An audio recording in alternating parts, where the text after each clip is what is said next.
ആമിൽ അൽ റസൂൽ അധ്യായം 15. യഹൂദിയായിൽ നിന്ന് വന്ന ചിലർ മുഅ്മിനീങ്ങൾക്ക് തഅലീം കൊടുത്തു പറഞ്ഞു, നിങ്ങൾ മൂസയുടെ ശരീഅത്തനുസരിച്ച് സുന്നത്ത് കർമ്മം ചെയ്തില്ല എങ്കിൽ ഇഖ്ലാസിലാകുവാൻ സാധ്യമല്ല. പൗലോസും ബർന്നബാസും എതിർക്കുകയും അവരോട് ശക്തമായി തർക്കിക്കുകയും ചെയ്തു. അതുമൂലം ജെറുസലേമിൽ ചെന്ന് റസൂലുമാരും ശൈഖുമാരുമായി ഈ പ്രശ്നം ചർച്ച ചെയ്യാൻ പൗലോസും ബർന്നബാസും അവരുടെ ജമാഅത്തിൽപ്പെട്ട മറ്റു ചിലരും തീരുമാനിച്ചു. മഹല്ല് അവരെ യാത്രയാക്കി. അവർ ജൂതരല്ലാത്തവരുടെ തൗബയുടെ അഖ്ബാർ വിവരിച്ചു പറഞ്ഞുകൊണ്ട് ഫിനിഷ്യ, സമരിയ എന്നിവിടങ്ങളിലൂടെ കടന്നുപോയി. അവിടെയുള്ള ഇഖ്വാനികൾക്കെല്ലാം വലിയ സഹാദത്തുണ്ടായി. ജെറുസലേമിൽ എത്തിയപ്പോൾ മഹല്ലുകാരും റസൂലുമാരും ശൈഖുമാരും അവരെ കബൂൽ ചെയ്തു. അള്ളാഹു അവരോട് കൂടെ ഇരുന്ന് ചെയ്ത അമലുകൾ പൗലോസും ബർന്നബാസും അറിയിച്ചു. എന്നാൽ ഫരിസേയരുടെ കൂട്ടത്തിൽ നിന്ന് ഈമാൻ കബൂൽ ചെയ്ത ചിലർ എഴുന്നേറ്റ് പറഞ്ഞത്, അവരെ സുന്നത്ത് കർമ്മം ചെയ്യുകയും മൂസയുടെ ശരീഅത്ത് പാലിക്കണമെന്ന് അവരോട് കൽപ്പിക്കുകയും ചെയ്തെന്ന് ആവശ്യമാണ്. ഈ പ്രശ്നം തർത്തീബാക്കാൻ റസൂലുമാരും ശൈഖുമാരും ഒരുമിച്ച് കൂടി. അവിടെ വലിയ തർക്കമുണ്ടായപ്പോൾ സഫ്വാൻ എഴുന്നേറ്റ് പറഞ്ഞു, അഖുമാരെ, വളരെ മുമ്പ് തന്നെ ജൂതരല്ലാത്തവർ എന്നിൽ നിന്നും ഇഞ്ചീലിൻ്റെ കലിമ കേട്ട് അള്ളാഹുവിൽ ഈമാൻ അർപ്പിക്കുവാൻ നിങ്ങളുടെ ഇടയിൽ നിന്ന് അള്ളാഹു എന്നെ തിരഞ്ഞെടുത്തുവെന്ന് നിങ്ങൾക്കറിയാമല്ലോ.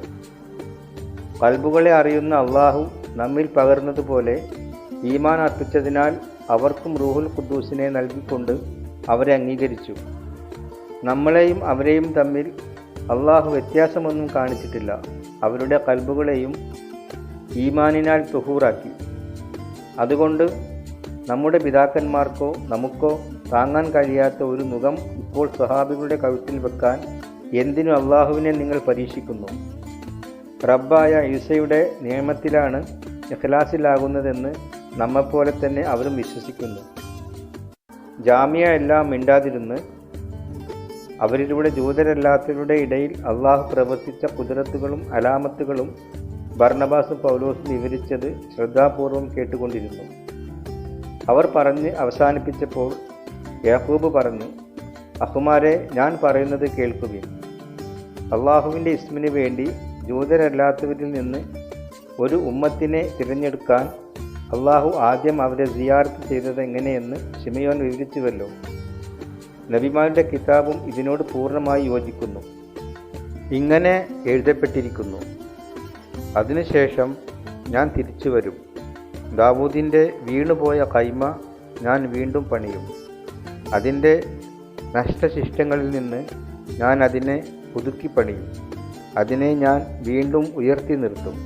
റബ്ബ് അരുളി ചെയ്യുന്നു, ഇൻസാനിയത്തിൽ ശേഷിക്കുന്ന ജനങ്ങളും എൻ്റെ ഇസ്മ വഹിക്കുന്ന ജൂതരല്ലാത്തവരും അള്ളാഹുവിനെ അന്വേഷിക്കുന്നതിന് വേണ്ടിയാണിത്. റബ്ബ് ആദ്യം മുതൽ ഇതെല്ലാം അറിയിച്ചിട്ടുണ്ട്. അതിനാൽ അള്ളാഹുവിലേക്ക് തിരിയുന്ന ജൂതരല്ലാത്തവരെ നാം ഇടങ്ങേറിലാക്കരുത് എന്നാണ് എൻ്റെ അഭിപ്രായം. എന്നാൽ അവർ വിഗ്രഹങ്ങൾക്ക് അർപ്പിച്ച നജസിൽ നിന്നും സിനയിൽ നിന്നും ശ്വാസം മുട്ടിച്ചത്തതിൽ നിന്നും രക്തത്തിൽ നിന്നും ഉദീനിക്കരുതെന്ന് അവർക്ക് എഴുതണം.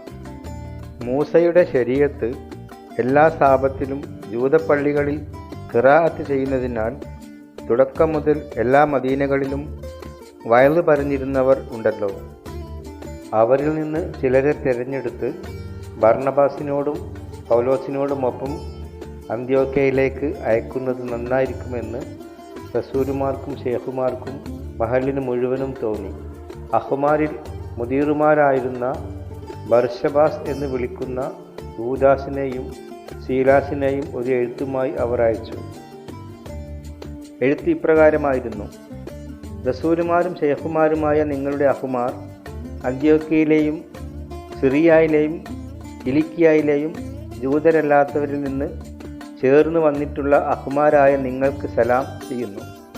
ഞങ്ങളിൽ ചിലർ കുത്തുബകളിലൂടെ നിങ്ങളുടെ ഖൽബ് ബേജാറാകും വിധം നിങ്ങളെ ഇടങ്ങേറിലാക്കിയെന്ന് ഞങ്ങൾ കേട്ടു. ഞങ്ങൾ അവർക്ക് യാതൊരു തഅലീമാത്തും നൽകിയിരുന്നില്ല. അതുകൊണ്ട് തിരഞ്ഞെടുക്കപ്പെട്ട ചിലരെ ഹബീബായ ബർന്നബാസിനോടും പൗലോസിനോടുമൊപ്പം നിങ്ങളുടെ ഖരീബിലേക്ക് അയക്കുന്നത് നന്നായിരിക്കുമെന്ന് ഞങ്ങൾ ഒരു മനസ്സോടെ തീരുമാനിച്ചു. അവർ നമ്മുടെ റബ്ബായ ഈസാ അൽ മസീഹിൻ്റെ ഇസ്മിനായി സ്വന്തം ഹയാത്തിനെപ്പോലും പണയപ്പെടുത്തി ഇരിക്കുന്നവരാണല്ലോ. അതുകൊണ്ട് ഞങ്ങൾ യൂദാസിനെയും ശീലാസിനെയും നിങ്ങളുടെ അടുക്കലേക്ക് അയക്കുന്നു. ഈ കാര്യങ്ങൾ അവർ നിങ്ങളോട് മുഖതാവിൽ അറിയിക്കും.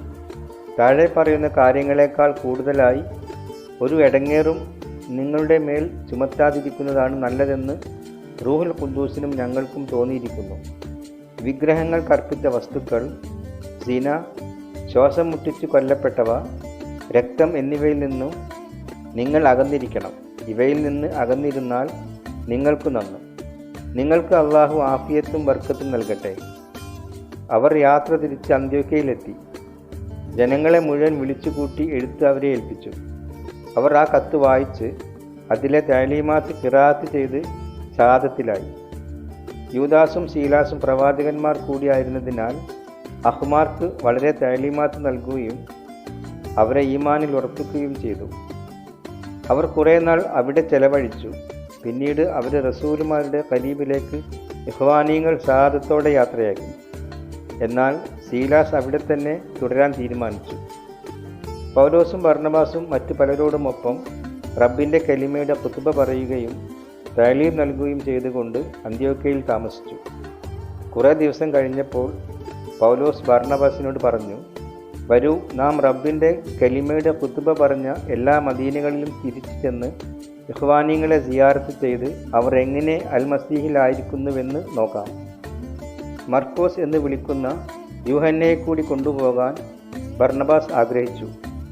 എന്നാൽ പാംഫീലിയയിൽ വെച്ച് തങ്ങളിൽ നിന്ന് പിരിഞ്ഞു പോകുകയും പിന്നീട് ഖിദ്മത്തിൽ തുടരാതെ പോയവനെ കൂടെ കൊണ്ടുപോകാതിരിക്കുകയാണ് നല്ലത് എന്നായിരുന്നു പൗലോസിൻ്റെ അഭിപ്രായം. ശക്തമായ തർക്കം മൂലം അവർ പിരിഞ്ഞു. ബർന്നബാസ് മാർക്കോസിനെയും കൂട്ടി സൈപ്രസിലേക്ക് കപ്പൽ കയറി. പൗലോസ് ശീലാസിനെ തിരഞ്ഞെടുത്ത് അവനോട് കൂടെ യാത്ര തിരിച്ചു. ഇഖ്വാനീങ്ങളെല്ലാം അവരെ റബ്ബിൻ്റെ നിയമത്തിൽ സമർപ്പിച്ചു. അവൻ മഹല്ലുകളെ ഈമാനിൽ ഉറപ്പിച്ചുകൊണ്ട് സിറിയയിലൂടെയും കിലിക്കിയയിലൂടെയും സഞ്ചരിച്ചു.